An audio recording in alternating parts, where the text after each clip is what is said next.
នេះជាសត្វអកភ្នំដែលក្មេងៗនៅខាងរតនគិរីចាប់បានហើយសុំចែកទិញតម្លៃ 40000 រៀលស្មើ$10ឥឡូវនេះគឺដល់ពេលវេលាដែលត្រូវប្រឡែងឲ្យមានសេរីភាពវិញហើយដោយសារបើសិនជាយើងយកមកទុកនៅក្នុងទ្រុងឬក៏លក់ឲ្យអ្នកផ្សេងប្រកាសជាគេយកវាទៅធ្វើអីទៀតយើងអត់ដឹងអញ្ចឹងថ្ងៃនេះសុំប្រឡែងសត្វនេះដើម្បីឲ្យមានសេរីភាពវិញហើយយ៉ាងណា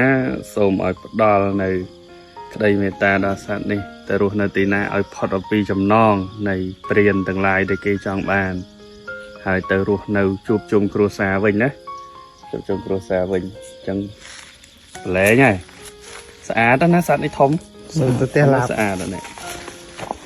អូធំហ៎ធំហើយស្អាតទៀតចាប់ឡាបស៊ីទាំងពីរបង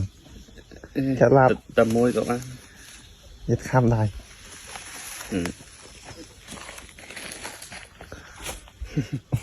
សត្វនេះធំអញ្ចឹងថ្ងៃនេះគឺប្រឡែងហើយអញ្ចឹងទៅចុះណា